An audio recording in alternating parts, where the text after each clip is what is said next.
E agora chegou a hora na lata. O guardião da lata, por favor, chega aqui. Na lata, tá aí, muito obrigado. E ele não viu o que está aqui na lata, porque vem lacrado. Vem aqui com o lacre, né? Vem com o grampo. Portanto, não há como ele colar aqui as respostas que estão... Olha aqui, ó. Veja aqui, ó. Vem grampeado só na hora aqui para a gente ver o que é que tem aqui na lata. Então, vamos lá. Atenção, hein? A primeira pergunta. O estádio do Pacaembu completou ontem o seu 82º aniversário. E ao que tudo indica, realmente o estádio do Pacaembu deixa oficialmente de ser a casa do esporte para, nas palavras dos seus novos donos, que é uma concessionária privada chamada Alegra, Pacaembu passa a ser a casa da música. Isso quer dizer que o local será priorizado para shows. Aliás, já tem um show marcado aí, né? A cantora Gal Costa vai se apresentar ali no próximo sábado. Mas a história ninguém vai apagar. Muitos títulos foram disputados nesse extraordinário palco. Tantos craques mostraram o seu talento. Claro que o maior jogador de futebol do mundo, o rei do futebol, Pelé, desfilou o seu incrível repertório aí no gramado do Pacaembu. Belíssimo estádio. Aquele tobogã lá no fundo já foi demolido. O estádio do Pacaembu foi inaugurado em 27 de abril de 1940. O jogo Palmeiras 6, Coritiba 2. Zequinha do Coxa marcou o primeiro gol aí do Pacaembu. Em 1961, o nome do estádio passou a ser Estádio Municipal Paulo Machado de Carvalho. Isso ocorreu porque a Prefeitura de São Paulo quis homenagear o chefe da delegação do primeiro título mundial da história, 1958. O Brasil foi campeão do mundo e o chefe da delegação foi o Dr. Paulo Machado de Carvalho. A pergunta, quem começa hoje é o Gleger. Qual a sua melhor lembrança do Pacaembu ou o fato mais marcante no Pacaembu? Nossa, lembrança... Um jogo Portuguesa e São Paulo. São Paulo jogava pelo título paulista naquela partida. O empate daria o título ao São Paulo. E eu atuando pela Portuguesa. Foi um dos melhores jogos. Aliás, para mim foi o melhor jogo da minha carreira. Ficou marcado, registrado, o Pacaembu extremamente lotado. Porque o jogo seria no Canindé, né? E a Portuguesa vendeu aí os direitos para mudar o jogo lá para o Pacaembu, e o Pacaembu ficou lotado de torcedor são paulino, e nós ganhamos o jogo de 2-1 e foi o melhor jogo da minha carreira, sem dúvida nenhuma. Então, para mim, é essa marca do Pacaembu. E também, Batista, a minha estreia no Corinthians, vestindo a camisa do Corinthians contra o Botafogo do Rio, foi nesse campo aí, no Pacaembu, campo lindíssimo, maravilhoso, né, que entrou para a minha história também, sem dúvida nenhuma. Não tomou frango nesses dois jogos? Nenhum frango. Nenhum frango? Não. Não, se eu fui o melhor no jogo... Aí na lata? Então, para mim, é aquele jogo de São Paulo e Portuguesa. E para você, CH? Tiveram grandes momentos positivos, mas infelizmente eu vou falar de um negativo. Isso marcou muito a minha vida, que foi aquela final da Taça São Paulo, onde houve uma invasão, São Paulo e Palmeiras, um negócio horroroso, teve a morte de um torcedor, e eu, infelizmente, estava trabalhando naquele jogo. Isso é um fato que não sai, isso nunca vai sair da minha memória, porque eu também passei sufoco naquele jogo. Infelizmente, aquela partida terminou da maneira que terminou, uma grande pancadaria. Vinícius Abarca, que comanda a produção desse programa, está dizendo aqui no meu ponto eletrônico que para ele foi aquele Corinthians e Vasco. Diego Souza que o Cássio pegou. Poxa, também. Lembrado. Aquele jogo lá foi sensacional. E eu não participo, eu sou o apresentador do Na Lata, mas eu tive um episódio no Pacaembu, na minha estreia na Rádio Jovem Pan. Eu narrei um jogo no estádio do Pacaembu, na minha estrear na Rádio Jovem Pan em São Paulo. E eu estava lá me preparando e tal, daqui a pouco entra na cabine Fiore Giliotti. Nossa. consagrado narrador que eu ouvia na minha infância. Eu me interessei por narração esportiva no rádio por causa do Fiore, em 1970, Copa do Mundo de 70. Entra o Fiore e fala, olha, eu fiquei sabendo que você vai estrear, porque saiu no jornal, né, que eu ia fazer a estreia. Ele falou, eu vim aqui para apertar a sua mão, te dar um abraço e desejar boa sorte. Meu Deus. Pô, o monstro sagrado, aquilo ali para mim foi um troféu, pô. Fiore era um Eu cara fiquei emocionadíssimo. muito humilde. Imagine o seu ídolo chegar para te dar um abraço e desejar boa sorte. Você sabe outra coisa? mas não foi nesse jogo aí não, né? Humildade do Fiore Giliotti fazer Humildade. isso, né? Sabe outro jogo recente que foi muito marcante para todos nós aqui?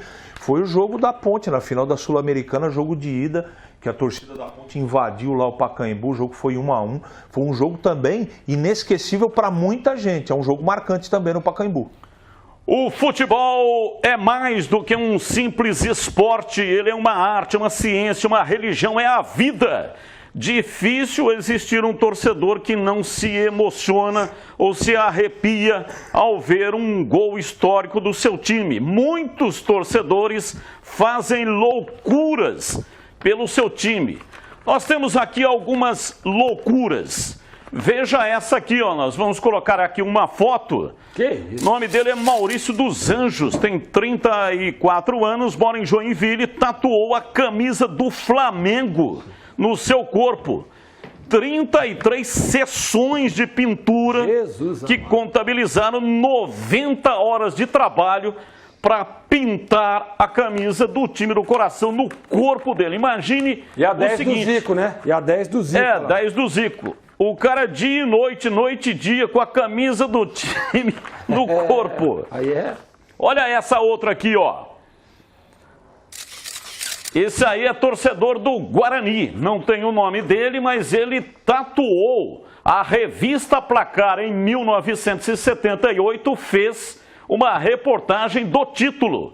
E ele pegou a revista e tatuou a revista no braço. Tá ali, ó. Tem mais um aqui, mais uma loucura. Esse é torcedor pontepretano, tatuou o estádio e também o hino da Ponte Preta nas costas. Negócio impressionante. Tem outro aqui, ó. Essa é Larissa de Góes, vestido de casamento do Palmeiras. Ela surpreendeu o noivo Paulo Vitor Vicente quando entrou na igreja para se casar com o vestido trazendo o escudo do Palmeiras. Se o cara, o noivo dela, fosse corintiano, eu não sei qual é o time que ele pertencia, né? Mas se for corintiano, imagine, chega a noiva com o distintivo do Palmeiras no vestido nas costas. E tem mais aqui, ó. Só pra gente finalizar, não tem mais, só isso? Perfeito. Então é o seguinte, olha, a pergunta, qual a maior loucura que você lembra que o torcedor fez pelo seu time ou para acompanhar o seu time? Não pergunta? Meu time para acompanhar o meu time? É, loucura. Lembra de alguma loucura ao longo dos seus 20 anos de carreira como goleiro? A única loucura é que quando, não sei se você se lembra, aqui em Campinas mesmo, um casal colocou o nome no filho em minha homenagem. É uma loucura, né? Porque Gleger é um nome, sei lá, né? Estranho pra caramba. Mas assim, pra mim acho que foi essa, Batista. Que a pessoa, inclusive você, fez uma reportagem sobre isso, não sei se você se lembra. Verdade. E depois esse menino aqui, eu trabalhando aqui na Bandeirantes, já esteve aqui nos estúdios da Rádio Bandeirantes. Então, acho que Vamos essa na lata. foi uma loucura legal. Boa, boa. Nome de Gleger. Só existem dois nomes. Só. Duas pessoas com o nome Gleger. Só. O original é igual o meu pai. Meu pai se chamava Venerino. Venerino. Venerino. Não existe nome algum no mundo com esse nome de Venerino. Só ele, único. E aí, o CH, pra você? Eu fiz uma loucura, não é? Paulista foi jogar de Jundiaí contra o São José, em São José dos Campos.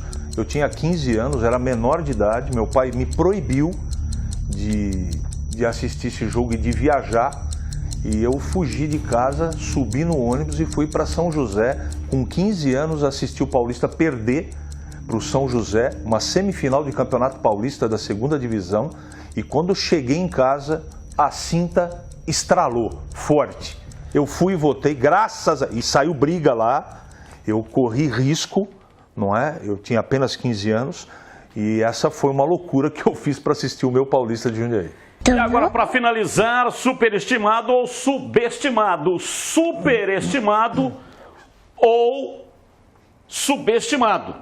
Superestimado é jogador que, sabe, não jogava tanto assim, mas jogou em grandes times.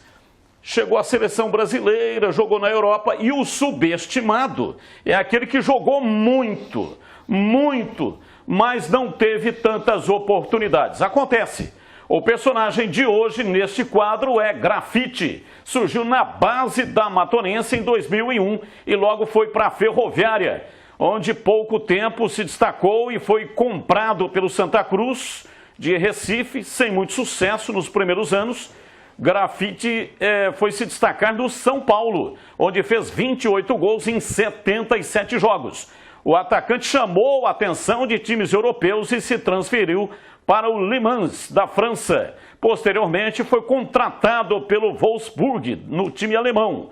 Grafite marcou 76 gols em 131 jogos nas 4 temporadas. Após passagem pelo Oriente Médio, retornou para o Brasil e encerrou a carreira no Santa Cruz. Grafite marcou 277 gols em 588 jogos como profissional. Entre os seus títulos estão Libertadores e Mundial pelo São Paulo, Liga da Alemanha sendo artilheiro e melhor jogador da competição, além da bola de prata do Brasileirão em 2003.